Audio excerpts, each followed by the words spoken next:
నమస్తే. Welcome back to our channel voice of Lakshmi. PVR Shivakumar గారు రచించిన ఇది మామూలే అనే ఒక చక్కటి కథను వినేద్దామండి. కథ మొదలు పెట్టబోయే ముందు మన ఛానల్ ఎవరైనా ఫస్ట్ టైం చూస్తున్నట్లయితే ఛానల్ని తప్పకుండా సబ్స్క్రైబ్ చేయండి. అలాగే కథ నచ్చితే లైక్ చేయడం మర్చిపోకండి. ఇక కథ మొదలు పెడదామా? ప్రియమైన సరళ, ఒక శుభవార్త. అనుకోకుండా ఆఫీస్ పని మీద హైదరాబాద్ వెళ్లాల్సి వచ్చింది. శుక్రవారం ఉదయానికి అక్కడ ఉండాలి కాబట్టి ఎల్లుండి ఉదయం గోల్కొండలో బయలుదేరుతున్నాను. దారిలో ఖమ్మం దిగదలుచుకున్నాను. సుమారు 9 గంటలకి మీ ఇంటికి చేరుకోగలను అనుకుంటాను. ఎన్నాళ్ళు, ఎన్ని నెలల కోరిక ఇప్పటికి తీరబోతోంది కదూ. నువ్వు నా కోసం ఎదురు చూస్తూ ఉంటావని తలుస్తాను. సందు దొరికిందే చాలన్నట్టుగా మా అమ్మ హైదరాబాద్లో 2 పెళ్లి చూపులకు కూడా అటెండ్ అవ్వమంటూ ఆర్డర్ జారీ చేసింది. ఆ రెంటికి మాట ఎలా ఉన్నా ఈసారి తిరిగి వచ్చేసరికి మా అమ్మ నన్ను పెళ్లి విషయమై సాధించనక్కర్లేని స్థితికి చేరిపోవాలని నా ఆశ. పోతాననే నమ్మకం. ఎల్లుండి సాయంత్రం తిరిగి హైదరాబాద్ వెళ్ళిపోవాలి. ఖమ్మం నుంచి 6-7 గంటల వ్యవధి. ఎన్ని కబుర్లైనా చెప్పుకోవచ్చు కదూ మనం. మిగతా సమక్షంలో నీ మిత్రుడు హరి. నిద్ర పట్టడం లేదు సరళకి. కళ్ళు మూసినా తెరిచినా ఆ ఉత్తరమే కళ్ళ ముందు మెదులుతోంది. హరి వస్తున్నాడన్న తలపై మనసుని ఉద్వేగపూరితం చేసేస్తోంది. పక్కమించి లేచి లైట్ వేసింది. వెళ్ళి పెట్టె తెరిచి ఉత్తరాల కట్ట అందుకుంది. అవన్నీ హరి రాసిన ఉత్తరాలు. అన్నీ ఆమెకు కంఠతా వచ్చు. అయినా మళ్ళీ చదవాలనిపించింది. కట్ట విప్పింది. మొదటి ఉత్తరం 7-8 నెలల క్రితం అతడు రాసిన ఉత్తరం తెరిచింది. నా అభిమాన రచయిత్రి, నమస్తే. గత సంవత్సరం నరగా సమత మాసపత్రికలో ధారావాహికంగా వెలువడ్డ మీ నవల నవతరం చదివిన తర్వాత మీకు ఉత్తరం రాయకుండా ఉండలేకపోతున్నాను. ఇది వరలో కూడా విముక్తి, చేవచచ్చిన యువత, కర్తవ్యం లాంటి మీ కథలు మారుతున్న కాలం ఇలా సాగాల్సిందేనా? యువత బాధ్యత వంటి మీ వ్యాసాలు చదివి చాలా ఇంప్రెస్ అయ్యాను. అప్పటినుంచి మీ చిరునామా కోసం ప్రయత్నించి కూడా నిరాశే మిగిల్చుకున్నాను. కానీ ఈ నవల చదివాక ఇహ ఉండబట్టలేక స్వయంగా సమతా సంపాదకుల్ని కలుసుకుని మీ చిరునామా సంపాదించాను. ఈనాటికి నా కోరిక నెరవేరటం ఓ రకంగా నా అదృష్టమేమో. మీ నవతరం నవల నన్ను అమితంగా ఆకర్షించింది. అందులోని పాత్రలు నేను అభిమానించే నవతరపు యువతీ యువకుల వ్యక్తిత్వాలకి ప్రతీకలు కావటమే అందుకు కారణం కావచ్చు. ఈనాటి వ్యవస్థ మీద విపరీతమైన వైముఖ్యం కనపడుతూ ఉంటుంది మీ రచనల్లో. అలాంటి వైముఖ్యమే నాకు ఉండటాన్నే మీ అభిప్రాయాలు నాకు నచ్చుతున్నాయనుకుంటాను. మీ రచనల్లో కనిపించే ఆదర్శాలు, మంచిని పెంచడానికై యువతకి మీరు సూచించే ఆచరణీయమైన పరిష్కార మార్గాలు నాకు చాలా ఇష్టం.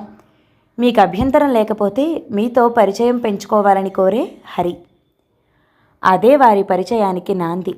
అటువంటి లేఖ అందుకోవటం అదే మొదలు ఆమెకు. వెంటనే జవాబు రాసింది. అప్పటినుంచి పరిచయం పెరిగింది, స్నేహంగా మారింది. హరి 25 ఏళ్ల యువకుడు. రచయిత కాకపోయినా ఆదర్శాలు చాలా కనపరిచేవాడు ఉత్తరాల నిండా. కాస్తో కూస్తో మంచి ఉద్యోగం ఉండి కడుపు నిండుతూ ఏ బాదరబందీ లేని వాళ్లలో ఆదర్శవంతులమనుకునే యువకులకి ఆదర్శం అంటే ముఖ్యంగా ఒక్కటే: కోరుకున్న యువతిని కులమతాల ప్రమేయం లేకుండా కట్నం తీసుకోకుండా పెళ్లి చేసుకోవటం. దాంతో ఎన్నో సాధించేసిన తృప్తి కలుగుతుందని ఆశపడుతూ ఉంటారు. అలాంటి ఆశయమే హరిదీను. ప్రతి ఉత్తరంలో అలాంటి విషయాలే ప్రస్తావించేవాడు. కులమతాలు పోవాలని, కట్న దురాచారం నశించాలని, యువతి యువకులకి వివాహపూర్వ పరిచయాలు ఉండాలని, పరస్పరం అర్థం చేసుకుని దుబారాగా కాకుండా రిజిస్టర్ మ్యారేజెస్ చేసుకోవాలని ఇలా రాస్తూ ఉండేవాడు. ఉద్యోగం రావటం కాదు కానీ పెద్ద గండమైపోయిందనుకో. పెళ్ళో అని ఒకటే గొడవ మా అమ్మ. పెళ్లి చూపుల్లో ఏం తెలుసుకుంటాం ఒకళ్ళనొకళ్ళు. బాహ్య సౌందర్యంతో తృప్తి పడితే చాలా. ఏమో నాకు బొత్తిగా ఇష్టం లేదు. అందుకే మొండికేస్తున్నాను. కన్నొంకరా కాలొంకరా కాకుండా చూసుకుంటే చాలదట్రా. వంశం, సాంప్రదాయం, కట్నం అన్నీ మన స్థాయికి తగ్గట్టే ఉన్నాయిగా అంది అమ్మ. కన్నొంకరో కాలొంకరో అయినా పర్లేదమ్మా, మనసు వంకర కాకపోతే చాలు అన్నాను నేను. నువ్వేమంటావు సరళ, అంతే కదూ? ఈ వారం పడిన నీ కథ చాలా బాగుంది. మీ హీరోయిన్ నిర్ణయం నాకు బాగా నచ్చింది. అయినా కథ కాబట్టి అలా రాయగలిగావు, కానీ అదే నీ జీవితం అయితే మీ హీరోయిన్లా ప్రవర్తించగలవా నువ్వు? ఇలా ఉండేవి అతడి ఉత్తరాల్లోని విషయాలు. జీవితంలో అలాంటి సంఘటన ఎదురుపడినా హీరో కూడా అలాంటి వాడు కావద్దు అనుకుంది సరళ. ఆమె కూడా ప్రాయంలో ఉన్న యువతే కనుకనే అతని ఉత్తరాలు ఆమెని ఉత్తేజపరుస్తూ ఉండేవి.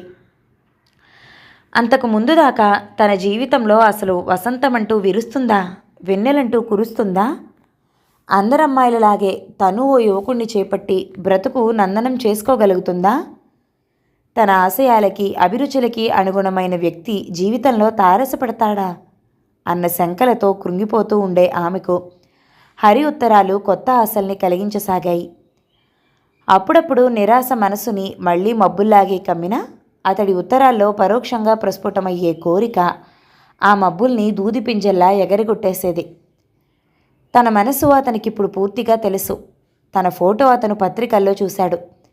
తననతడు ఇష్టపడుతున్నట్టే పరోక్షంగా ఎన్నో ఉత్తరాల్లో తెలియచేశాడు. నిన్న మాత్రం ఈసారి తిరిగి వచ్చేసరికి ఇహ మా అమ్మ నన్ను పెళ్లి విషయమై సాధించనక్కర్లేని స్థితికి చేరిపోవాలని నా ఆశ. అంటే తన మీద ఆశ ఉన్నట్టు కాదు, కానీ ఈ ఆశ, అతని ఆశయాలు తనని ప్రత్యక్షంగా చూశాక కూడా నిలుస్తాయా? నిలుస్తాయి, తప్పకుండా నిలుస్తాయి. అందరిలాంటి వాడు కాడు హరి. ఆదర్శాలున్నవాళ్ళు కొన్ని చిన్న చిన్న త్యాగాలకైనా సిద్ధంగానే ఉంటారు.